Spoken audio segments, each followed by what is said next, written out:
नमस्कार। जय जय राम, जय श्री राम, जय हो बागेश्वर धाम सरकार, जय हो हनुमान जी महाराज। मेरे प्यारे सभी दर्शकों, आज की इस वीडियो में वाकई आपके दिल को छू जाने वाली एक जबरदस्त मैं वाकया लेकर आया हूँ कि आखिर एक राजा की बीबी मछली के पेट से कैसे निकली। बहुत ही जबरदस्त और वाकई आपके दिल को छू जाने वाली कहानी है, इसलिए आप इस वीडियो के अंत तक अवश्य ही बने रहेगा। मुझे पूरा विश्वास है कि यदि आप इस कहानी के अंत तक बने रहते तो आपको जीवन में कुछ ऐसी नई चीजें भी सीखने को मिलेंगी ही मिलेंगी। तो बस देरी किस चीज की है, चलो ना इस वीडियो को शुरू ही कर देते हैं। तो बहुत पुरानी बात है कि एक गांव जो एक नदी के किनारे था और उस गांव में एक मछुआरा था और उसकी पत्नी। मछुआरों का काम क्या होता है कि मछली पकड़ना और फिर उसको बाजार में बेचना, और उससे जो कमाई होती थी, जो पैसे मिलते थे, उसी से उनकी रोजी रोटी चलती थी। लेकिन बड़े कष्ट की बात है कि वे दोनों मछुआरे पति पत्नी मछली तो अवश्य ही पकड़ते थे, लेकिन साथ ही साथ वह भगवान की भक्ति भाव पूजा पाठ भी किया करते थे, भगवान पर विश्वास करने वाले थे। इसलिए वह सुबह सुबह भगवान का पूजा पाठ करने के बाद फिर वह नदी पर चल जाते थे वह मछली पकड़ने में।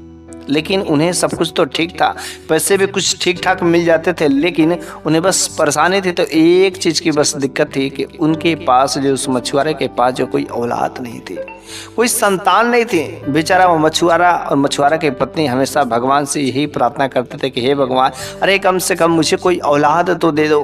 बेचारे वे हर तरीके से वैद्य हकीम के पास जाते थे, जो जहाँ बताता था हर जगह जाते थे, लेकिन फिर भी उनका कोई सफल उपाय नहीं हो पाता था कि उन्हें कोई। अब तो अगल बगल के लोग बाझन कहते थे, लोग उन्हें तानाएं मारते थे, गांव के लोग कहते थे इस बाजिन का मुख देखना जो है पाप है। और नहीं तो और जो मछुआरा की पत्नी थी ना, उसके ऊपर लोग और तानाएं कसते थे। उस मछुआरा से कहते थे अरे तू दूसरी शादी क्यों नहीं कर लेता, इस बाजिन को छोड़ दे, तलाक दे दे। लेकिन वो मछुआरा कहता है कि नहीं, ये मेरी पत्नी है, मेरी धर्म पत्नी है। अरे औलाद नहीं हुआ तो क्या हुआ, मैं इसको छोड़ दूं? नहीं, मैं ऐसा नहीं कर सकता। उस मछुआरा अपनी पत्नी से बहुत ही मोहब्बत करता था, जानता था, मानता था। अपनी पत्नी को वह कभी तानाएं नहीं मारता था, बल्कि वह दोनों पति पत्नी साथ मिल करके जो कुछ भी काम करते थे। और एक बार दोनों पति पत्नी जो मछली पकड़ रहे थे, और उसी समय क्या देखते हैं कि जब वो मछली पकड़ने के लिए जाल लगा रहे थे तो सामने से एक जो कश्ती आ रही थी, एक नाव आ रही थी, और उस नाव में कुछ लोग बैठे हुए थे, और उस नाव में जो एक महिला भी बैठी हुई थी जो गर्भवती थी, और जिसका लास्ट समय चल रहा था। उसको लोग इसी गांव में लेकर के आ रहे थे, लेकिन ऊपर वाले की करिश्मा ऐसी होती है कि अचानक नाव नदी में एक बहुत बड़ी लहर उठती है, और जैसे उस नदी में इतनी बड़ी लहर उठती कि वह नाव, वह कश्ती वहीं पर पलट जाती है। और जैसे ही पलट जाती है तो बस इतना, उन लोगों में कुछ लोगों को तैरना आता है, कुछ लोगों को नहीं आता है। लेकिन जो वह महिला थी ना, जो गर्भ से थी, वह जो उसी समय बच्चे को जन्म दे देती है। और जब बच्चे को जन्म देती, चूंकि उस नदी में बहुत बड़ी बड़ी मछलियाँ थी, सारी के सारे जो लोगों को वो बड़ी बड़ी मछलियाँ निगल जाती है। कुछ लोग किसी तरीके से कोशिश करके किनारे किनारे तो आते हैं, लेकिन जो मछलियाँ और मगरमच्छ भी उसमें थे जो निगल गए रहते हैं। कोई भी इंसान बच नहीं पाता है। लेकिन वह मछुआरा जब इस चीज़ को देखता है, लेकिन करे तो करे क्या, बचाने की कोशिश करता है, लेकिन वो काफ़ी अंदर थे लोग, उसे समझ नहीं आता है। और वह जाल लगाता रहा, करे तो करे क्या, कर भी क्या, हुआ तो अपना कर्म करेगा ही करेगा। और दोनों पति पत्नी जब जाल लगा रहे थे तो उस दिन जाल में एक बहुत बड़ी मछली फंस जाती है। और जब बहुत बड़ी मछली फंस जाती है, साथ में कुछ और भी मछलियां उन लोगों ने पकड़ा था। और जब वो बड़ी मछली फंस जाती है तो वह मछुआरा अपने घर पर लेकर जाता है। तो मछुआरा की पत्नी कहती है कि देखो जी, इतनी बड़ी, इतनी ताजी, जो आज कितने दिनों के बाद इतनी बड़ी मछली मिली है, और इसको आप मार्केट में, बाजार में मत ले जाइएगा, हम लोग घर पर ही रखकर और आज भरपेट इसका जो भोजन करेंगे, और बाकी जो छोटी मछलियाँ मिली है इसको ले जाकर के बेच दीजिए। मछुआरा ने कहा ठीक है, यदि तुम ऐसा ही कहती हो तो मैं ऐसा ही करूँगा। चलो ठीक है, तुम बड़ी मछली को आज शाम के लिए बनाना, और फिर जो है इसको मैं लेकर चलता हूँ बाजार में। वह बाजार से बेच करके आता, और रात्रि के समय से, मतलब शाम के समय में, उसकी पत्नी उस मछली को ले जाती है काटने के लिए, बनाने के लिए। लेकिन जब वो काटती है तो अंदर से एक जो है बच्चे की रोने की आवाज़ सुनाई देती है। तो बड़ा ही हैरान होती, अचंभित होती कि मछली के अंदर आखिर बच्चे की रोने की आवाज़, आखिर ऐसा कैसे, कहीं मेरे कान तो नहीं बज रहे ना। वह जो है जब उस आवाज की तरफ ध्यान लगाती तो उसे पता चल जाता, विश्वास हो जाता कहाँ है, तो मछली के पेट के अंदर से आ रहा है। और जब धीरे धीरे साफ सफाई करके जब उस बच्चे को निकालती तो वह एक पुत्री थी, वह एक बिटिया थी। और उस पुत्री को ले जाकर के अपने पति के भी दिखाती है। दोनों पति पत्नी उसको पा करके बहुत ही खुश होते हैं, प्रसन्न होते हैं और कहते हैं कि देखो पत्नी, देखो प्रिय, भगवान ने मेरी विनती सुन ली। मुझे कोई औलाद नहीं थे ना, लेकिन इसीलिए कहा जाता है कि भगवान पर विश्वास करोगे तो वह तुम्हारा झोली में जरूर जिस चीज की कमी रहेगा डालेगा ही डालेगा। और देखा आज हमें जो है एक संतान दे ही दिया, एक पुत्री। जो लोग तानाएं मारते थे, अरे भले क्या हुआ, हमारी औलाद नहीं हुई, लेकिन भगवान ने हमें उपहार के रूप में दिया और आज से ये हम लोगों की औलाद है। और बस दोनों मछुआरा और मछुआरा की पत्नी उस बिटिया को, उस पुत्री को एक सगे औलाद से भी ज्यादा जानते मानते थे। अब वह मछुआरा की बिटिया जो पुत्री थी, जैसे जैसे वह बड़ी होती उसका रूप, उसका सुंदरता बहुत ही ज्यादा निखरता गया। वह इतना जब बड़ी होती है तो अपने पूरे मोहल्ले में, अपने पूरे गांव में उसके जितना सुंदर कोई पूरे गांव में बिटिया ही नहीं थी, कोई भी नहीं थी, कोई लड़की ही नहीं थी। और जब वो अच्छे खासे कपड़े पहनती और जब वो अपना बाल खोल करके चलती ना तो लोग देख करके मोहित हो जाते, वाह वाह क्या खूबसूरत लड़की है। वह लड़की बड़ी होती है और बड़ी होने के बाद एक बार जब वह अपने कुछ सहेलियों के साथ में नदी के किनारे जो है टहल रही थी, नदी के किनारे घूमने गई थी। लेकिन जब नदी के किनारे घूमने गई थी तो उसी समय बादशाह जो है उस रास्ते से गुजर रहे थे अपने सैनिकों के साथ में। और तब तक जो बादशाह की नज़र जो उस लड़की पर पड़ जाती है। और जैसे बादशाह की नज़र उस लड़की पर पड़ती है, उसका रूप, उसका जिस्म, उसका शरीर, उसकी हाल चाल, सब चीज़ों को देख करके वह बादशाह मोहित हो जाते हैं। और बादशाह अपने सैनिकों से कहते हैं कि इस लड़की के बारे में पता लगाओ। आज इस लड़की ने मेरे ऊपर कुछ ऐसा ही मानो जादू कर दिया, जल्द से पता लगाओ। बस उस सैनिकों ने पता किया तो पता चलता कि एक मछुआरा की लड़की है। बादशाह जो डायरेक्ट अपने ही उस मछुआरा के घर पर जाते हैं और मछुआरा से कहते हैं कि देखो ये जो तुम्हारी लड़की है ना, मेरे को वाकई बहुत पसंद आ गई है। मैं तुम्हारी बिटिया से, मैं तुम्हारी लड़की से, तुम्हारी पुत्री से विवाह करना चाहता हूँ। अगर तुमको कोई ऐतराज हो, तुम्हें जो चाहिए तो बोलो। वह मछुआरा इन सब चीज़ों को देख करके, बादशाह मेरे घर पर आए हैं और मेरी लड़की का हाथ जो खुद अपने मांग रहे हैं, अरे भला इससे भला अच्छा जो रिश्ता मेरी बेटी के लिए क्या हो सकता है।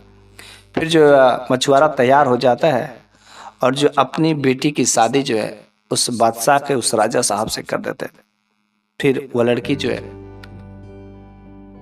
उस राजा साहब के पास जाकर के रानी बन जाती है और अब तो वह महलों में रहने लगती है। लेकिन उस राजा की ऑलरेडी जो 3 रानियां थीं, तो जो 2 रानियां पहले से थी और ये रानी बाद में गई। चूंकि इसकी खूबसूरती जो पूरे महल में गुज गई, कोई भी देखता वाकई उस पर मोहित हो जाता है और राजा साहब की प्रशंसा करने लगता है, उस रानी की प्रशंसा करने लगता है, वाकई क्या खूबसूरत है। बाकी जो दोनों रानियां थी, इनकी प्रशंसा सुन सुन करके उनको इतना जलन होने लगा जिसकी कोई लिमिट ही नहीं है। राजा साहब भी छोटी वाली रानी को ही, अर्थात उस मछुआरे की बेटी को ही ज्यादा वह प्रेम करते थे, ज्यादा प्यार करते थे। 1 दिन होता है, 2 दिन होता है और ऐसे करते करते 6 महीने, साल गुजर जाते हैं। लेकिन ये जो दोनों बाकी रानियां थी, ये दोनों आपस में बहुत ही कूटनीति चाल चलती थी। कभी कभी उसको कुछ कष्ट देती थी, लेकिन वह बहुत ही संतोषी थी, संतोष करने वाली थी, धैर्यशील थी, कभी कुछ किसी से शिकायत नहीं करती थी। जो मिलता रूखा सूखा वह खा लेती, लेकिन कभी राजा साहब से शिकायतें नहीं करती थी। और एक बार जब उनको इस सब्र का बांध टूट ही जाता है तो दोनों रानियां ने डायरेक्ट राजा साहब के पास में गए और राजा साहब से कहे, देखिए राजा साहब, आप जो हम दोनों रानियों के साथ में बहुत ही घोर जो बेईमानी कर रहे हैं। तो राजा साहब ने कहा, ऐसी कौन सी बात है कि जब मैं आप लोगों के साथ में बेईमानी करता। उसने कहा, हाँ आप मेरे साथ बेईमानी करते हैं कि जब से आप जो उस छोटी वाली रानी को लेकर गए तब से हमको और हम दोनों लोगों को कभी कुछ पूछते नहीं, हम लोगों से प्यार करते नहीं, हमारे पास समय देते नहीं। आखिर बात क्या है, उसमें क्या खास है और मेरे में क्या खास है। हाँ मानती हूँ कि थोड़ी सी खूबसूरत है, लेकिन खूबसूरत की मतलब क्या कि आप उसे ज़्यादा जानेंगे और आप मुझे कम जानेंगे। उसने कहा, नहीं नहीं ऐसी कोई बात नहीं है, समय आने पर जो है तुम्हें इसका आंसर जरूर मिल जाएगा कि मैं उसे क्यों इतना चाहता हूँ, इतना प्रेम करता हूँ और मैं तुम लोगों को क्यों नहीं चाहता। अगर तुमको ऐसा लगे कि इसका वजह जो खूबसूरती है, तो ऐसा बिल्कुल ही नहीं, समय आने पर तुम्हें मैं प्रूव कर दूंगा। तो राजा के तो मन में यह सवाल था और वह सोच रहा था कि आखिर कैसे क्या किया जाए, किस तरीके से इनका जांच परख किया जाए कि तो राजा के मन में एक बार विचार आ ही जाता है और एक बार वो काफी ढेर सारे सोने चांदी हीरे मोती जवाहरात लेकर के जाता है और जो है तीनों रानियों को बुलाता है और तीनों रानियों के सामने जो है खूब ढेर सारे सोने चांदी हीरे जवाहरात रख देता है और उन रानियों से कहता है कि देखो जी, ये तुम लोगों के सामने जो है इतने सारे हीरे मोती जवाहरात रखे हुए, तुम सब आज मैं बहुत ही खुश हूँ और तुम लोगों के लिए इतना बड़ा तोहफा मैं लेकर आया हूँ और जितना मर्जी चाहे उतना उठा करके रख लो, मैं रोकने वाला नहीं हूँ। तीनों के तीनों रानियां खड़ी थी और जैसे ये बात राजा साहब ने बोला तो जो बड़ी वाली रानी थी और मझली वाली रानी थी, दोनों तुरंत दौड़ करके आती है और पूरा का पूरा ज्वेलरी जितने भी सोने चांदी हीरे मोती रहते हैं सारा का सारा उठा करके भरना शुरू कर देती है और बोरे में भर करके ले जा करके अपने अपने कमरे में रख देती। एक भी वहाँ पर जो है गहना, एक भी सोने चांदी वहाँ पर नहीं छोड़ती है। दोनों की दोनों रानियां बड़ी खुश होती है। अरे ये देखो, ये खड़ी की खड़ी रह गई, देखो कितनी मूर्ख है, कितनी पागल है कि एक भी जो सोने चांदी नहीं पाई, एक भी दाना नहीं पाया और देखो हम लोगों ने इतना कलेक्ट कर लिया।